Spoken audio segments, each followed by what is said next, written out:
बिस्मिल्लाहिर्रहमानिर्रहीम। अस्सलाम वालेकुम। उम्मीद करता हूँ आप सब ठीक ठाक होंगे, खैरियत से होंगे। आज की वीडियो जो है एक कनाडा के बारे में बनाने जा रहा हूँ। कनाडा के वर्क वीज़ाज़ और जो विज़िट वीज़ाज़ हैं वो आजकल बहुत ज़्यादा अप्रूव हो रहे हैं और कनाडा का वीज़ा रेशो काफ़ी अच्छी चल रही है। तो दर हकीकत ये एक ऐसा टाइम पीरियड होता है या एक ऐसा जो है समझ लें सीज़न होता है जिसमें कुछ कंट्रीज़ अपनी पॉलिसीज़ को जो है थोड़ा नॉर्मल करते हैं या लोगों के लिए थोड़ा हल्का करते हैं ताकि वो अपनी जो लेबर फोर्स है उनके कंट्री में जो उनको रिक्वायरमेंट होती है लेबर की वो उसको पूरा कर सकें। जिस तरह के अब यूके में स्टूडेंट्स जो हैं वो जा रहे हैं और बाकी वर्क परमिट्स वगैरह भी लग रहे हैं क्योंकि यूके को इस वक्त पैसों की ज़रूरत है। तो इस तरह जब कंट्रीज़ ने अपनी रिक्वायरमेंट्स को पूरा करना होता है या अपने जो बजट्स को पूरा करना होता है तो वो इस तरीके से जो है इमिग्रेशन को ओपन कर देते हैं। तो कनाडा का जो सीन है वो फाइल बेस्ड सिस्टम है, मतलब इंटरव्यू वगैरह कोई नहीं। तो सबसे जो बेस्ट ऑप्शन है वो मेरे ख्याल से इनका जो है विज़िट वीज़ा वाला ऑप्शन बेस्ट है क्योंकि उसकी फ़ी भी कम है, तकरीबन 180 कनेडियन डॉलर्स है जो कि पाकिस्तानी 40 से 45 हज़ार रुपये बन जाएंगे। और अब डॉलर भी नीचे आ रहा है, शायद उसकी निस्बत जो है अब कीमत जो पैसे हैं वो थोड़े और डाउन हो जाएंगे। तो कनाडा का जो विज़िट वीज़ा होता है वो 10 साल के लिए आपका अप्रूव होता है पाकिस्तानी पासपोर्ट पे। तो उसमें जो है आपके पासपोर्ट की वैलिडिटी का डिपेंड करता है कि आपकी पासपोर्ट की डेट कब तक है। तो वो उस डेट से एक दिन पहले तक आपको लगा कर देते हैं। अगर आपका पासपोर्ट 5 साल का है बना हुआ और 2-3 साल उसके गुजर चुके हैं तो वो आपका वीज़ा 3 साल के लिए अप्रूव होगा। तो उसमें आपको 6 महीने के बाद आपने कनाडा से लीव करना होता है और मतलब अपने कंट्री में वापस आकर दोबारा एंटर हो जाएं या किसी और कंट्री में इन करके आउट कर आए हैं, तो वो सीन भी हो सकता है। तो जो इसकी नॉर्मल फ़ीस जो भी आपको मैंने बताई वो $180 है, पाकिस्तानी 40 से 45 हज़ार रुपये। फाइल बेस्ड सिस्टम में ये है कि आपने सारे डॉक्यूमेंट्स आपने अटैच करने होते हैं। इसका भी एक सीजीसी पोर्टल है, जिस तरह यूएस का एक पोर्टल है सीजीआई। तो उस पे आपने सारे डॉक्यूमेंट्स वगैरह अपलोड करने होते हैं। आपके प्रॉपर्टी डॉक्यूमेंट्स हो गए या फिर आपके जो दूसरे बिज़नेस के डॉक्यूमेंट्स हैं, आपकी बैंक स्टेटमेंट है और उसके अलावा आपकी फ़ाइल रिटर्न्स, अपना टैक्स रिटर्न्स वगैरह, जितने आपके पास जो है डॉक्यूमेंट्स ज़्यादा होंगे आपकी फ़ाइल उतनी ही स्ट्रॉन्ग होगी। तो जो आपका बैंक स्टेटमेंट है वो तकरीबन 15 से 20 लाख इस वक्त होना चाहिए पाकिस्तानी रुपए में। आपने उसको कन्वर्ट करना होता है उस मुल्क की करेंसी में जिस मुल्क में आप जाना चाह रहे हैं, चाहे वो यूरोप का हो, चाहे वो आप यूके में हो या फिर आप कनाडा का करेंगे तो कनेडियन डॉलर में उसको कन्वर्ट करेंगे। आपके पास इतना फ़ंड होना चाहिए कि आप जो ट्रैवल प्लान उनको बता रहे हैं, बेसिकली फ़ाइल में आपने एक ट्रैवल प्लान बताना होता है कि जी मैं फ़लाँ तारीख को आपके कंट्री में एंटर होऊंगा, फ़लाँ फंक्शन अटेंड करूँगा या फिर मेरा फ़लाँ जगह पर विज़िट करने का इरादा है तो मैं इस जगह पे ठहरूँगा, यहाँ पर मैं जो है अपना अरेंजमेंट करूँगा, फ़लाँ फ़लाँ विज़िट करके जगह मैं इस डेट को मैं वापस आ जाऊँगा। क्योंकि रिटर्न डेट जो रिटर्न टिकट होती है विज़िट पर वो तकरीबन हर कंट्री की जो है कंपल्सरी होती है। तो वो सारा प्लान आपने डिस्क्राइब करना होता है अपनी फ़ाइल में। तो अगर इसकी बात की जाए तो एजेंट हज़रात जो हैं वो आजकल डन बेस करते हैं। मतलब डन बेस किस तरह जी, अगर आपका वीज़ा नहीं लगता तो समझ लें आपका जी सिर्फ 40 हज़ार का नुकसान होगा। तो ज़ाहिर बात है उसकी फ़ीस ही 40 से 45 हज़ार है तो फिर वही नुकसान होगा, उसके अलावा तो नुकसान हो भी नहीं सकता। तो अगर आपका लग जाता जी आप हमें 20 लाख दे दीजिएगा, तो हमारी आवाम समझती है कि वो हमें पता नहीं क्या हमारे सर पे एहसान कर रहे हैं कि सिर्फ 40 हज़ार हमारा नुकसान हो रहा है और 20 लाख में हमको वीज़ा मिल रहा है। तो वो आपका 20 लाख यहीं तक है, क्योंकि जब आपने अगले कंट्री में एंटर होना है वहाँ पर जाके आपको वो वीज़ा वर्क परमिट में कन्वर्ट करवाना होगा या आप उस स्टडी वीज़ा में भी कन्वर्ट करवा सकते हैं। वो अगर फिर कोई एम्प्लॉयर अच्छा मिल जाए तो आपको जो है एलएमआई ये मिल जाता है, यहाँ से आप वर्क परमिट लगवा के जाते हैं।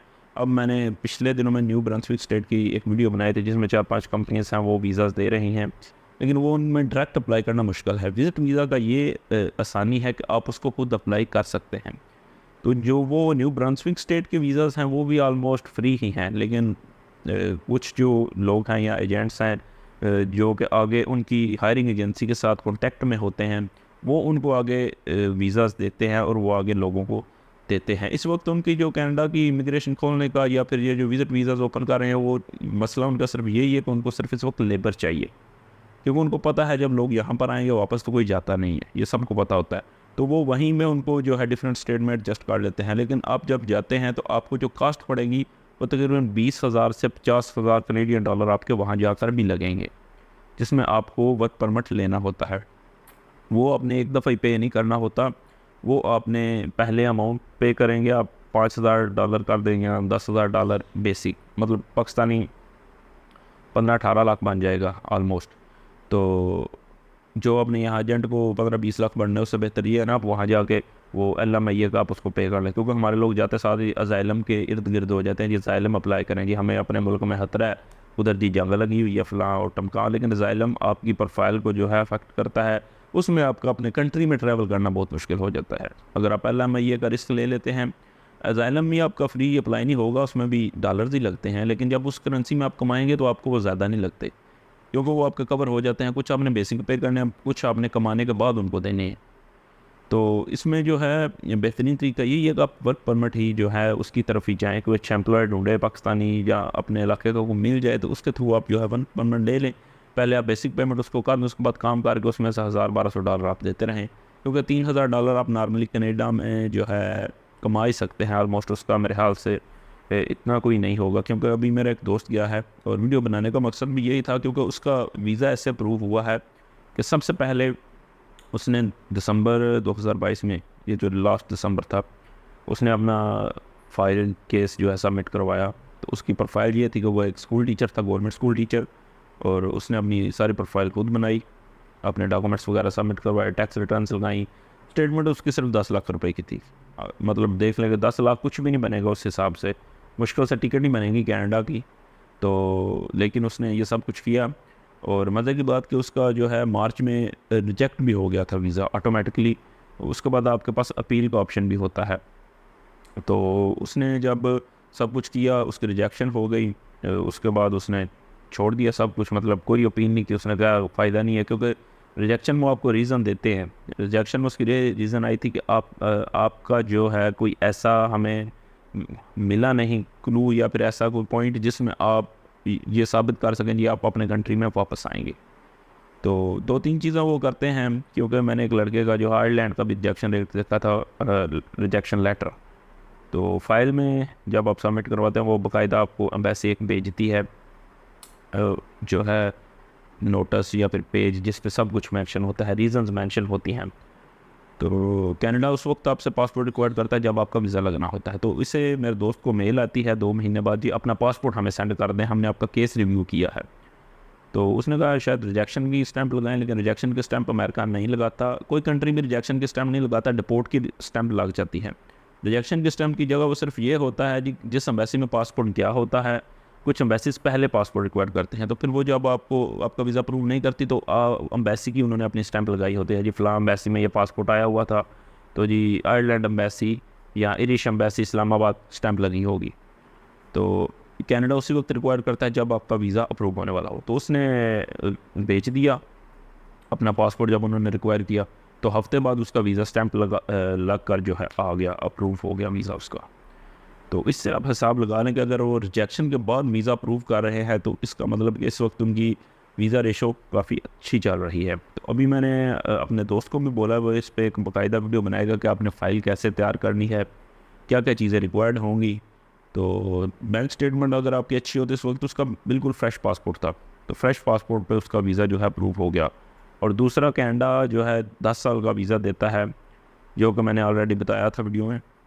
10 साल का वीज़ा होता है, 6 महीने के बाद आप वापस आ सकते हैं, आप फिर चले जाएँ, फिर जाके 6 महीने काम करें, आप फिर वापस आ जाएँ।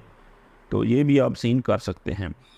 तो इस वक्त जो है कनाडा की पॉलिसीज़ काफ़ी अच्छी चल रही हैं, वीज़ा रेशो काफ़ी अच्छी चल रही है। हाँ, इमिग्रेशन के थोड़े आपको मसाइल होंगे, अगर आप फ्रेश पासपोर्ट पे हैं तो आप जिस एयरपोर्ट से जाएंगे तो हमारे FIA वाले वो तो दुबई जाते हुए भी आपको पूछ लेंगे जी आप क्यों जा रहे हैं, तो किस वजह से जा रहे हैं।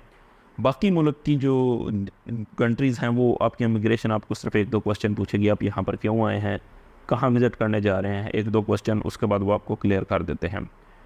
तो ये सारा सीन था कनाडा का। अगर आप खुद फ़ाइल बना लेते हैं तो सबसे बेस्ट है, आपको सिर्फ यही 40-45 हज़ार रुपये लगेंगे। अगर आप किसी से बनवाना चाहते हैं तो आपको फ़ाइल जो है 20 से 25 हज़ार 30 हज़ार में जो छोटे मोटे एजेंट्स हम वो बना देते हैं। अगर आप बड़े एजेंट के पास जाएंगे, मतलब जो कहते हैं हम आपको डन बेस पे करके देते हैं ये वो, तो फिर वो काम मेरे ख्याल से जो है बारे में नहीं आता। जो किस्मत आजमानी ही है, तो अगर आप मतलब थोड़ा सा झटका बर्दाश्त कर सकते हैं या रिस्क ले सकते हैं, तो फिर आप किसी एजेंट से अपनी फ़ाइल रेडी करवा लें। 20-30 हज़ार 50 हज़ार मैक्सिमम 50 हज़ार तक जाती है फ़ाइल, चाहे अमेरिका की हो चाहे कनाडा की हो। अमेरिका में आपको 5 साल का वीज़ा मिलता है विज़िट पे, लेकिन वो इंटरव्यू बेस है जिसमें मुश्किल होती है। तो उसके बाद जो है कनाडा का ये है जी, आपने सिर्फ फ़ाइल सबमिट करवा दी, बाकी आप दुआओं के आस रही हैं। तो वीज़ाज़ तो माशाल्लाह काफ़ी अप्रूव हो रहे हैं, काफ़ी जो कंसल्टेंट्स हैं वो लगवा कर दे रहे हैं। तो ये सारा सीन प्रोसीजर है। फिर वो जो दोस्त मेरा वीडियोस बनाएगा उस डिफरेंट टॉपिक्स पे, इमिग्रेशन पे भी, उसके अलावा जी किस तरह आपने फ़ाइल वगैरह सबमिट करवानी है, किस तरह आपने डॉक्यूमेंट्स अटैच करने हैं, कौन कौन से डॉक्यूमेंट अटैच करने हैं, तो फिर उसका लिंक जो है मैं इसी वीडियो के नीचे डाल दूँगा। तो उससे आप जो है बाकायदा डिटेल ले लीजिएगा। तो उम्मीद है वीडियो आपके लिए हेल्पफुल होगी।